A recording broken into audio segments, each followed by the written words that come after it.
The click of her phone locking was louder than it had any right to be in that silent living room. I still remember how my heart started pounding at that tiny sound. It was late, after 9, but our son was in his room, probably drifting off to sleep, and the house felt like a cave of echoes and secrets. I had just walked in from another grueling day at the logistics office. Her eyes, which used to greet me with warmth, were distant, unblinking. She turned the phone face down. I asked how her day went. She said something short. Fine. But that moment, her finger hovering over the power button, the mechanical chirp of the screen going dark, told me everything I needed to know. She was hiding something, and I was about to find out just how deep that secrecy had burrowed into our life. I had the presence of mind not to snatch the phone from her hands. I simply stood there, a cornered animal measuring its cage. My hand tightened around the stack of mail I'd picked up outside, the flimsy envelopes bending under my grip. I have no idea how or why I noticed the shape of my knuckles turning white against the paper, but it reminded me how I'd been feeling lately, like something was crushing me from the inside. I walked into the kitchen and set the mail down carefully, forcing calmness into the simple act of stacking bills. It wasn't until later that I realized this was the beginning of everything. The crack in the dam. I'd known something was wrong for months. The lateness of her returns from work, the texts she tried to dismiss with a half smile, the perfume that sometimes smelled different when she came home. But I'd lied to myself, wanting to believe every word she said. Oh, it's just an after-hours meeting. Or, we're doing team-building exercises tonight. A part of me, some sad, desperate, self-protective part, wanted to hold on to the image of my wife, Sarah, as the loving partner I'd always known. But the moment that phone locked with such a crisp click, a chill went through me. I knew the truth was bigger than I wanted to see. We spoke little that evening. I remember the hush in our bedroom, how the sheets felt cold against my skin. Sarah drifted off to sleep with her back turned to me. Phone on the nightstand, the screen face down. I stared at the ceiling, listening to the faint hum of traffic outside. The tension in my chest made it impossible to breathe deeply. My mind kept circling around one thought. Something's not right, and I was too afraid to look it in the eye. The next morning, I woke before dawn. I dozed in and out of uneasy sleep, half expecting to hear her phone chime with a message, half wanting to catch her in the act, half terrified of confirming my worst suspicions. The alarm finally went off, and Sarah stirred. We barely said 2 words as we dressed. I pressed my tie into place. She slipped on a burgundy blouse and black slacks. We ate cereal in silence. It felt like living with a stranger. By the time we both stepped out the door, she to the HR office where she worked, me to the logistics firm that paid our bills, I felt strangely numb, like I was living someone else's life. But I'm getting ahead of myself. It's important to paint the bigger picture. I'm John, 41, from Texas originally, though now I live in a suburban patch outside Chicago. I spent most of my adulthood learning how to provide. College, job, promotions, mortgage, fatherhood.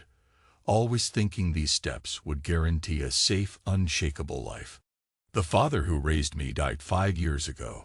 The mother who remains does so quietly, down in Texas, wondering how my life up here is going. I don't visit as often as I should. Sarah, my wife, is 36, originally from California, but spent her teen years in Texas, then moved with me to chase opportunities. She works in HR. She's the talkative one, the extrovert who once lit up our living room with her laughter and easy presence. We have a 6-year-old son who means the world to me. I once believed Sarah and I were a team, building a loving home for him. That's the story I told myself for years.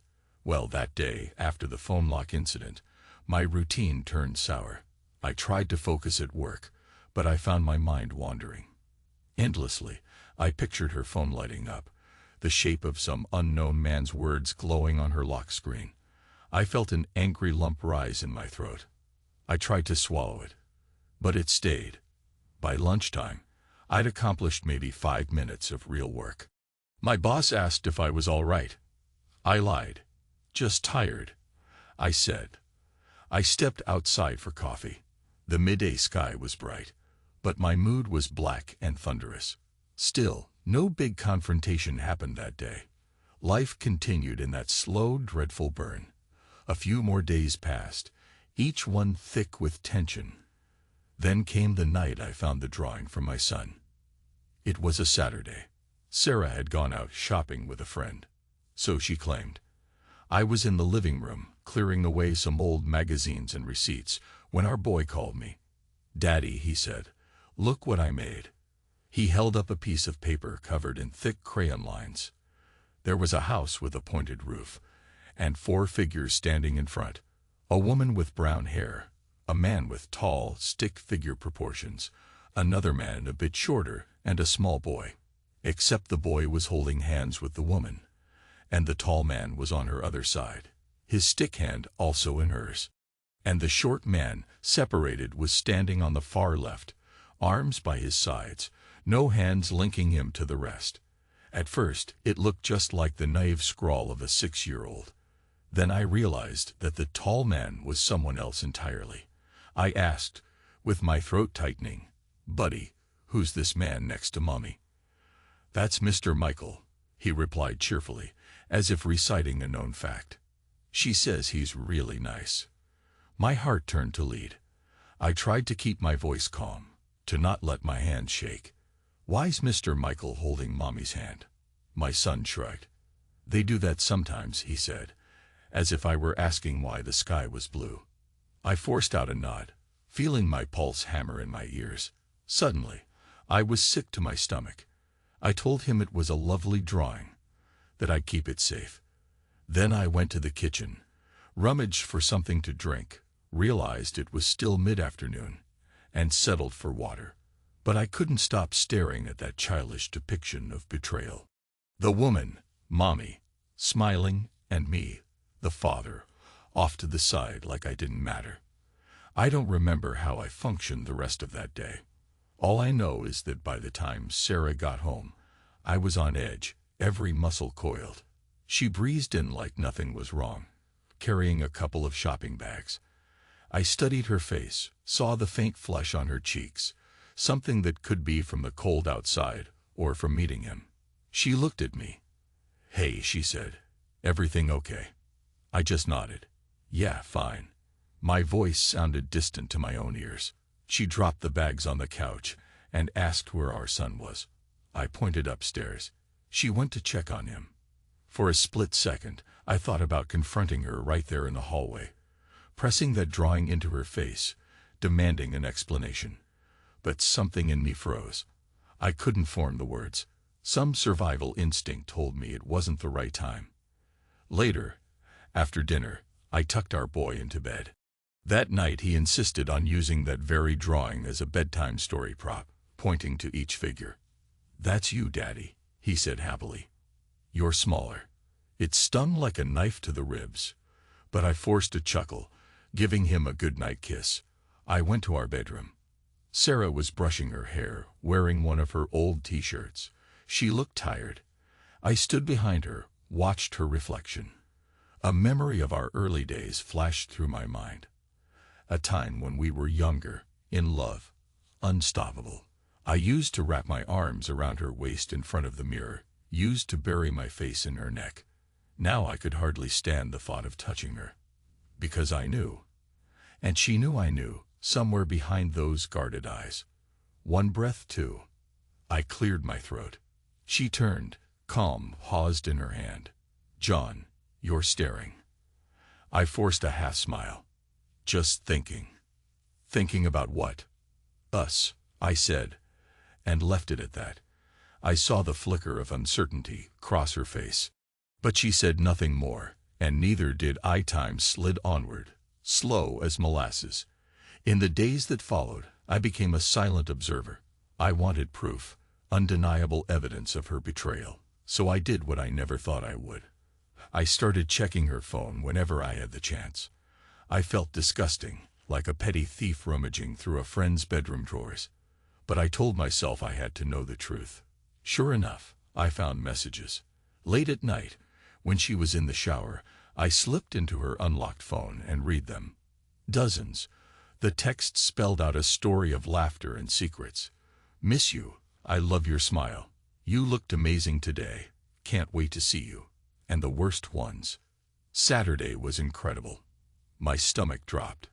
It was like stumbling over a cliff I'd seen coming. There were pictures, too. Some not too explicit, but still intimate. Enough to let me see the desire in her eyes, desire that was supposed to be mine. I scrolled, my mouth dry, reading each line in a dull haze.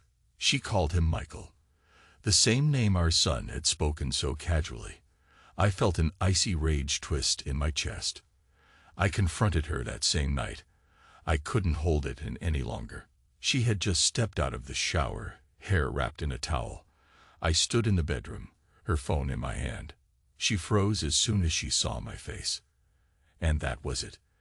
The scene erupted like a sudden storm. You lied to me, I said, my voice barely above a whisper, but cutting through the air with a finality I hardly recognized. This entire time, you lied. She took a step back. John, what are you doing with my phone? I thrust it at her. Reading your messages, I said, teeth clenched. With Michael. Her face lost color in an instant. She sputtered, tried to find words. That's private. I can't believe you. I cut her off. Don't act outraged at me. This is on you. You're cheating on me. She said nothing, her gaze darting to the door, almost as if she wanted to run. It's not what you think, she finally managed, voice trembling. How can it not be? I read it, Sarah. I see pictures of you. He calls you beautiful. You meet him while I'm at work, or while our son is at school. I laughed, a humorless bark. Not what I think. Really? She closed her eyes.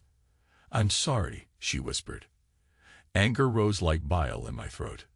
Sorry for what exactly? That you got caught? Or that you're hurting me, hurting our son, hurting us? She tried to speak, but only tears came out. For a moment, my heart twisted. I had loved this woman. Maybe part of me still did. But the betrayal was flooding through me like a poison, and I couldn't stop it. I took a shuddering breath. How long? I asked, quietly, forcing each word through clenched teeth. She swallowed. A few months. She looked cornered, hair dripping. I wanted to demand every lurid detail. Instead, I turned away, fists clenched. Out, I said. Just leave me alone. She tried to reach for my shoulder. John, please, can we talk? I pulled away as though her touch burned. Not now. Go. She slid past me, a silent ghost, and left the bedroom. For a moment, I stood there, head bowed, breathing like I'd run a mile. Then I caught sight of myself in the mirror, a defeated man with slumped shoulders, eyes red from anger. My reflection was that of someone who'd lost everything. I wanted to smash the glass. Instead, I let out a ragged breath and stayed silent. That night, I slept on the living room couch, or tried to. My mind roiled. Images of Sarah with this Michael tearing through me like bullets. I pictured them in bed, in a hotel room maybe, or in his place. My imagination conjured all sorts of humiliating scenes. It was torture. I felt like I'd swallowed broken glass. In the following days, we existed under the same roof, but rarely spoke. She tried a few times to approach me, but I shut her down.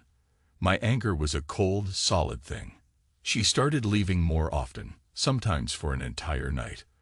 Once, I asked where she was going. She just looked at me with tired eyes. I need time to think, she said quietly. Then she was gone. I turned inward. I found old diaries of mine from years ago. I don't even remember why I started writing them. But there they were, dusty notebooks with pages full of my hopes and dreams when I was younger. I read them to remind myself that once I was alive. Once I had passions beyond just paying bills and making sure the house didn't fall apart. The diaries recounted days with friends, nights out, little escapades. Before I met Sarah, I was a different man, someone full of spontaneous energy. And I saw how, after meeting her, so many of my private dreams got swallowed by the routine of domestic life. I kept turning pages, seeing the slow fade of my own identity, replaced with lines about birthdays, mortgage payments, my father's funeral, job promotions, and always my note of gratitude that I had Sarah. That was the part that cut me the deepest. I was grateful for her. She was my anchor. Now that anchor had turned into an anvil, dragging me underwater. At times, I felt a wave of despair so strong it numbed me. I'd sit in the backyard, staring at the withered winter grass, telling myself I should cry, but the tears never came. Instead, I felt hollow. My wife was in love, or maybe just lust, with another man. She barely tried to hide it anymore. Our son was somehow aware, drawing pictures that replaced me with that stranger. My entire life seemed false. I started to wish I could just vanish, let the universe swallow me. But an older, deeper pride refused to let me break completely. Something in me said, "You're still here. You're not nothing. If she wants out, let her leave." But I won't fade away. That resolve simmered in me, day after day. I stopped trying to talk, to fix things. My father always told me real men don't grovel, but I'd never been in this position before. My mother called me once, asked how I was doing. I couldn't bring myself to tell her the truth. I mumbled something about work stress. She said she loved me, and I wanted to cry at the warmth in her voice. I lost track of how many weeks passed like this. Meanwhile, Sarah was drifting further. I could see it in her eyes. I was background noise, an inconvenient presence in her life. One evening, I came home from work, half expecting an empty house. Instead, I found her in the kitchen, arms folded, tears on her cheeks. She turned as soon as I stepped in. "John," she said, voice shaky, "we need to talk. I can't live like this." My heart pounded. "Then don't." The words came out harsh and cold. "I'm not keeping you here." She flinched. "It's not that simple." I almost laughed. "It's exactly that simple," I spat. "You made your bed with him. If you want to go, go. I'm done fighting." For a moment, she said nothing, tears pooling at the corners of her eyes. Then she whispered, "I'm sorry." And I realized I hated the sound of that word. It was too small, too empty. Sorry didn't fix the black hole I felt inside. I didn't answer. I brushed past her, ignoring the faint smell of her perfume. I heard her sob once behind me. I let it pass, pushing my own emotion down. I was far beyond tears. Not long after, she packed a suitcase and left for several nights in a row. I suspect she stayed with him. The first time she did, I remember my son's questions. "Daddy, where's Mommy?" I told him she had to go on a work trip. He accepted it without much fuss, though I saw the confusion in his eyes. The anger roiled in me. She was crossing lines I'd never imagined crossing in a marriage, leaving me to lie for her, to shield our boy from her betrayal. And for what? Some nights, I found myself alone in our bedroom, scanning pictures of the life we had built. Wedding photos, birthday parties, smiling vacations. I tore a few of them up in rage, then immediately felt guilty. Our son was in some of those pictures. It wasn't his fault. So I stopped, but the bitterness was a physical ache. I thought about revenge in 1,000 ways, from the petty to the catastrophic. But every plan felt hollow or dangerous. Instead, I read my old diaries, letting the memories of who I used to be fill my mind, searching for a piece of myself that felt real. Finally, the day came when everything snapped. I got home in the early evening. The sun was setting, painting the sky with streaks of gold and pink, and for a split second, I marveled at how the world could look so beautiful while my life was in shambles. I stepped inside, tossed my keys on the table. My son was on the couch, eyes fixed on the TV. I asked him where Mommy was. He said, "She's in the bedroom with Mr. Michael." I froze. My pulse hammered. He didn't even sound upset. It was like he'd accepted that this man was just here in our home. I felt a hot wave of fury wash over me. Without thinking, I walked upstairs, ignoring the tightness in my chest. Sure enough, the bedroom door was partially shut. I heard voices. Low, intimate murmurs, then a muffled laugh. My vision blurred with rage. I pushed open the door.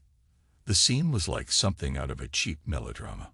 Michael, tall, broad-shouldered, with messy dark blonde hair, his hand on my wife's lower back. They both jerked around, eyes wide. Sarah's hair was disheveled, her blouse partly undone. My presence hit them like a thunderbolt. Time seemed to slow. Nobody spoke for a moment. It was an awful, suspended hush, like we were actors forced to hold a pose while the director fixed a light. Finally, I found my voice. "Get out," I said, my tone deadly calm. He didn't move. Sarah clutched the fabric of her blouse, eyes darting between us. I could see fear in both their faces, but also a certain defiance in his. "John, we were just—" Sarah started, but her words died. The tension was so thick you could taste it. I stepped forward, fists clenched, my entire body trembled. I said, "Get the hell out of my house," I repeated, each word laced with violent promise. Michael swallowed, then rose to his full height, nearly towering over me. "Maybe we should talk about this like—" I swung a fist before he could finish. It wasn't a planned move. It was pure volcanic fury, months of betrayal boiling over. My knuckles smashed against his jaw, and the jolt of pain shot up my arm. He stumbled back onto the bed, eyes wide in shock. Sarah gasped. "John, stop." I was heaving, adrenaline pumping, ready to strike again.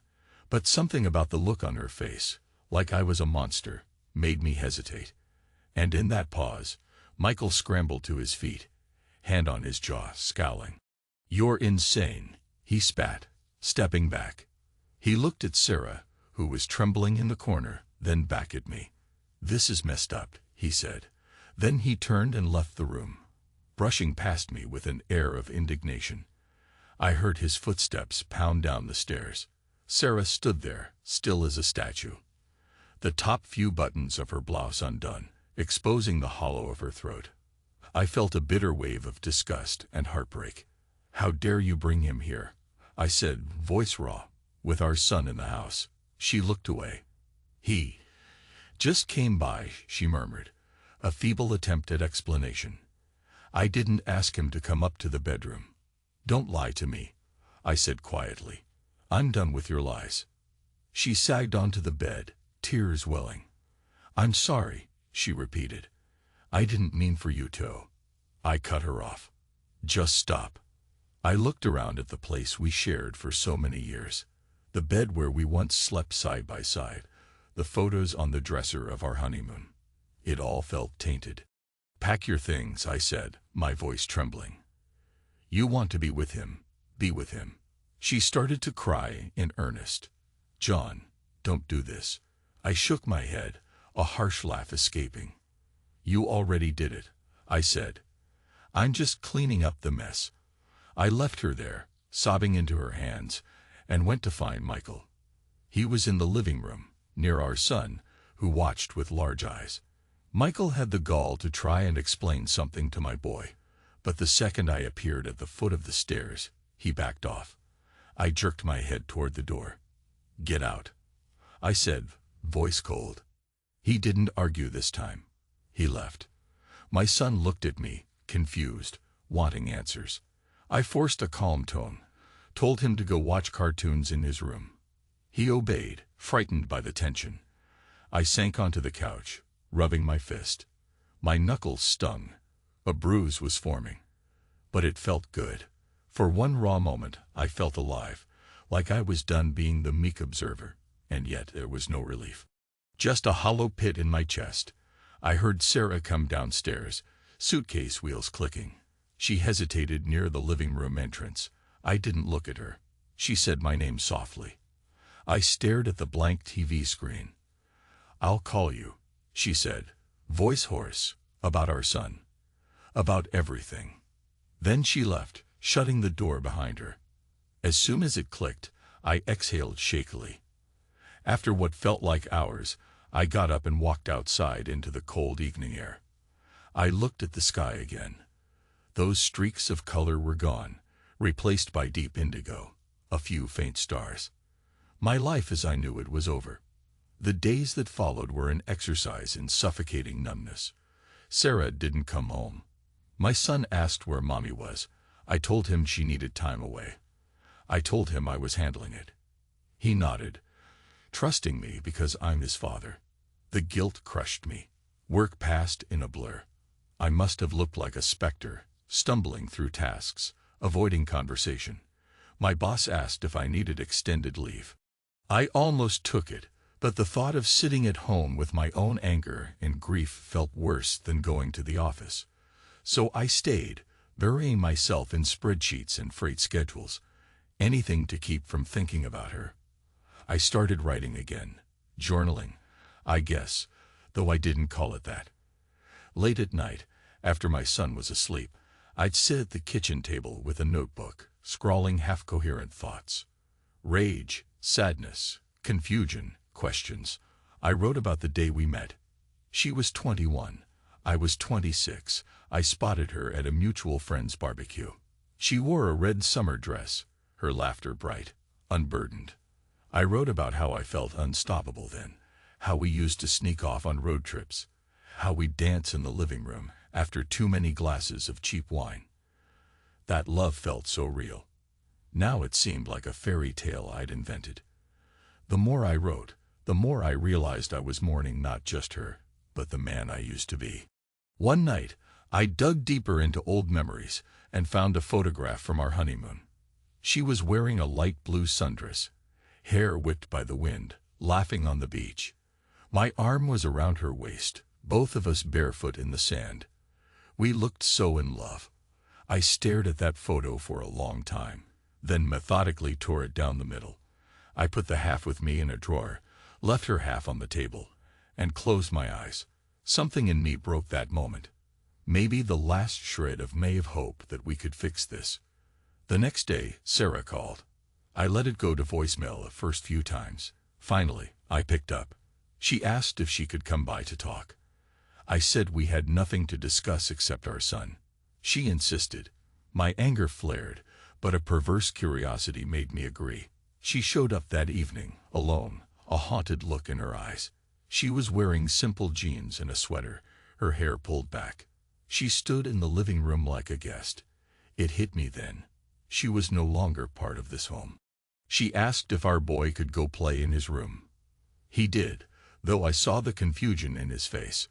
Then, she and I sat at the kitchen table, the same place I'd poured my sleepless nights onto paper. A heavy silence filled the air. She cleared her throat. "I'm not here to fight," she began softly.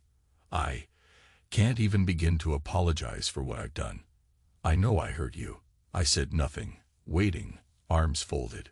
She looked down at her hands. "I didn't plan this, John. Michael and I met." She trailed off. "He's a designer. We worked together on an office remodeling project. We got close, and one day, it just happened. I didn't mean to fall in love with him, or at least I thought it was love. I'm still confused." I snorted. "You didn't mean to." "Right." She flinched. "I know that sounds hollow, but it's the truth. I was lonely." "Lonely?" I cut her off. "We have a family. A son. A home. You were lonely." "Yes," she said, tears gathering in her eyes. "I felt like we'd drifted apart, that you didn't see me anymore, didn't pay attention. I know that's not an excuse, but—" "Stop." I held up a hand. "Don't you dare blame me for your affair." She bowed her head. "I'm not blaming you. I just wanted you to understand how I felt." "Well, thanks for explaining how you felt right before you slept with another man," I said, my voice dripping sarcasm. She inhaled shakily, trying to contain her tears. "We used to talk, remember? Used to be best friends. But then everything became so routine. I felt empty. Michael, he made me feel alive again."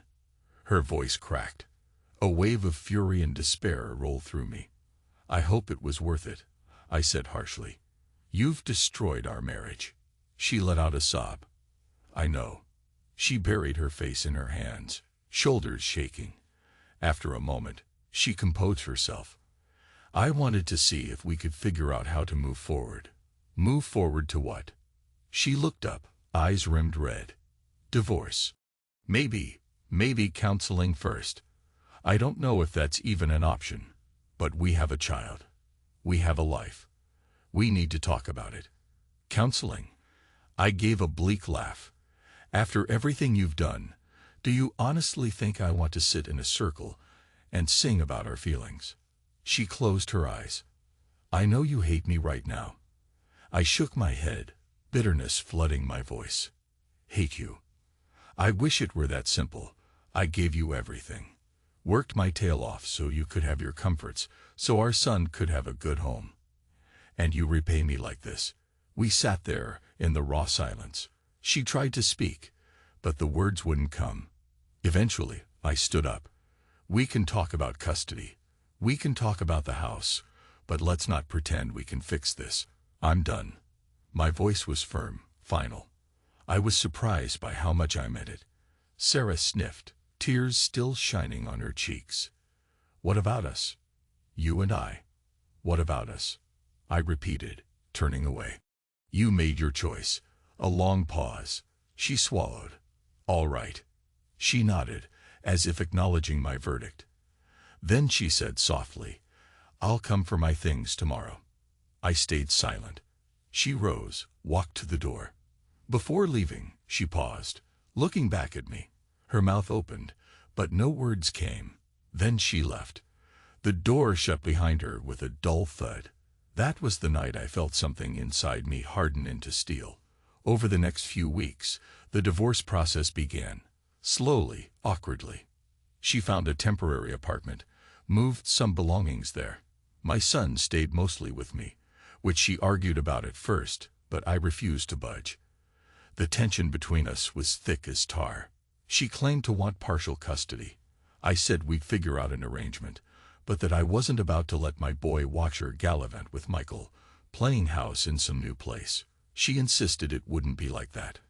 I didn't believe her.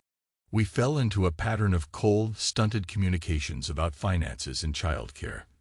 During this same time, Michael tried to call me, once. I ignored it.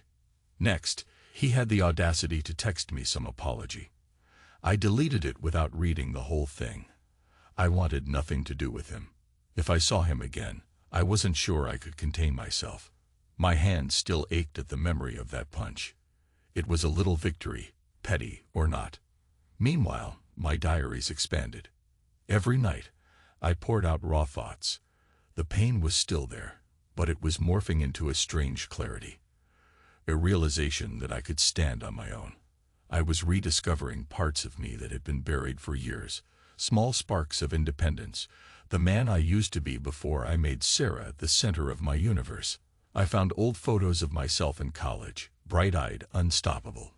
I taped one to the cover of my new notebook, a reminder that I wasn't always this broken version of myself. All the while, Sarah and I had to put on a charade of civility for our son. He was too young to fully grasp the situation, but he felt the tension. He'd ask, "Are you mad at Mommy?" Or, "When's Mommy coming home?" I tried to give gentle answers, but it was like navigating a minefield. I saw the confusion in his eyes, the hurt. That was the worst part. If it was just me and Sarah, I'd have cut her out entirely, but our child bound us together in a web of heartbreak. So I endured, for him. Time trudged forward. The day of our first mediation meeting arrived. It was a gray, rainy morning, the sort of weather that matched my mood perfectly. I arrived at the attorney's office in my usual rumpled suit. Sarah was already there, hair neatly styled, wearing a black skirt and jacket. She looked tired.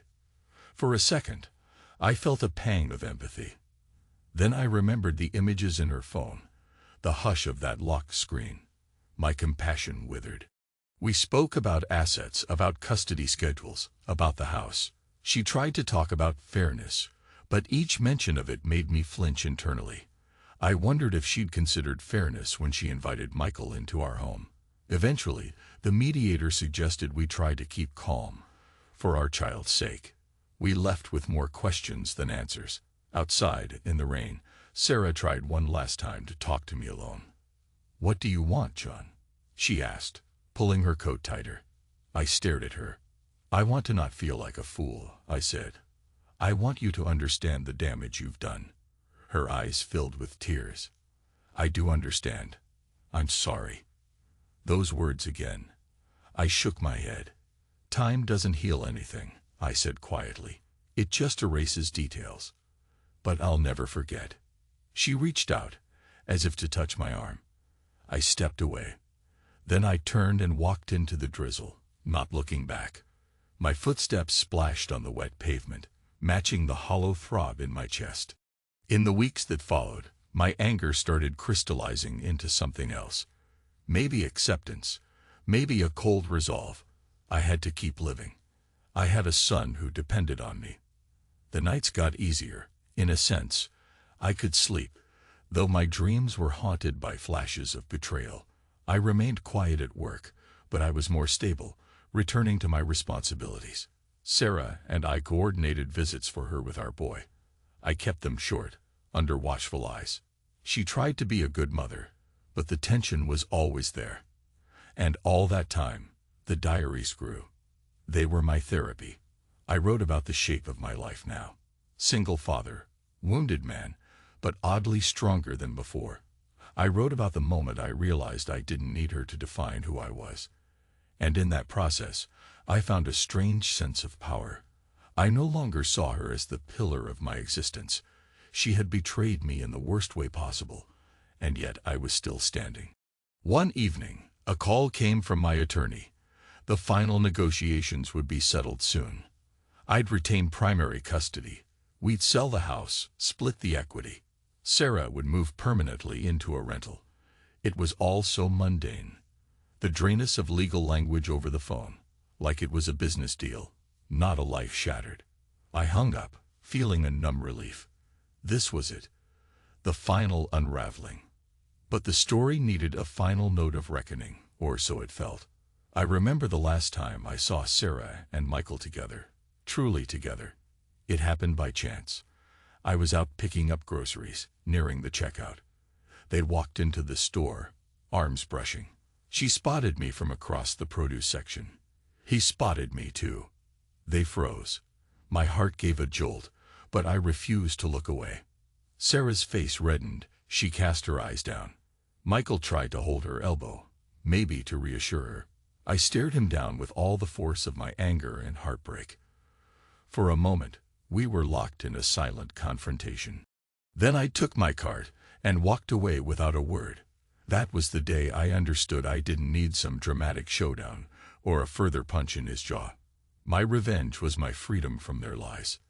The final scene of our story arrived a week later. We signed the divorce documents. We parted ways. Sarah insisted on hugging me goodbye. I let her, but I didn't hug back. She whispered, "I loved you once. I'm sorry." I said nothing. Then I walked away. That was the last time we spoke face to face, aside from brief interactions for our son's schedule. The final chord in the long, tortured symphony of our marriage. I went home to the now half-empty house. The echo of my steps on the hardwood floors was unsettling. I wandered the rooms, noticing the vacant spaces where her presence used to be. I wasn't sad. I wasn't angry. I was just done. I took a couple of my diaries and stacked them on the kitchen table, flipping through the pages. I saw the story of my downfall and my resurrection spelled out in handwriting that grew shakier as the months wore on, then steadier again. I closed the notebooks gently. My chest felt tight, but not in a painful way, more like I'd just finished a race, a sharp, triumphant ache. The phone buzzed. A message from Sarah.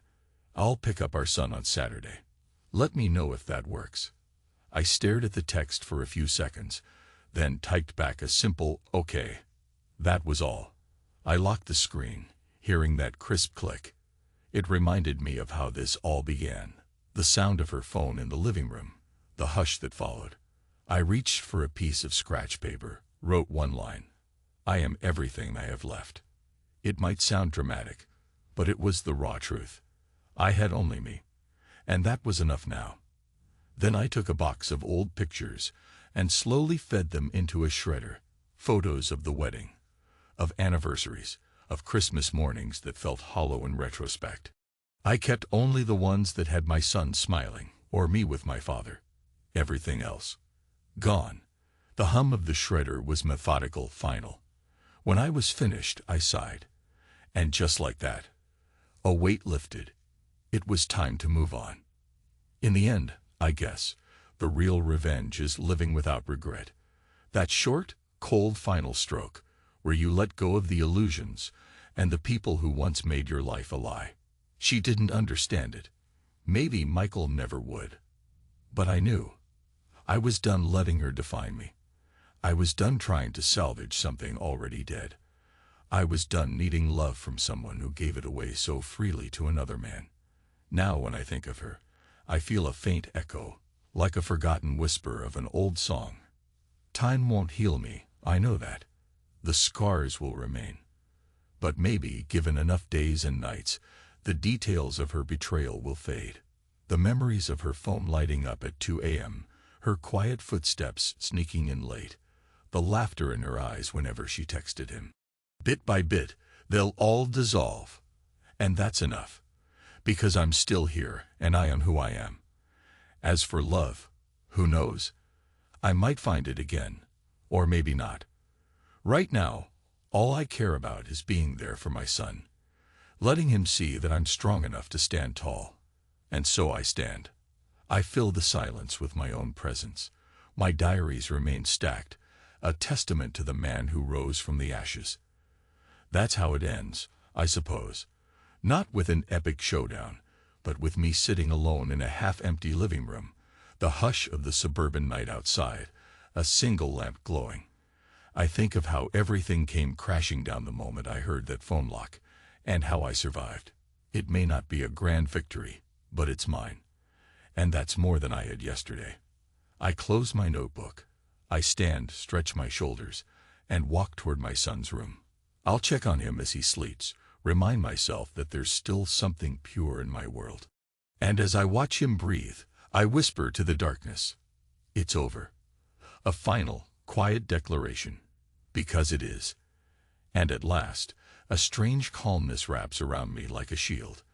In the morning, I'll wake up to a new day where the bed is half empty, the coffee is brewed for one, and the echoes of her phone's lock are a memory that no longer stings like it used to. Maybe tomorrow, I'll start thinking about the future, piece by piece. Maybe I'll rewrite myself into a life I can be proud of.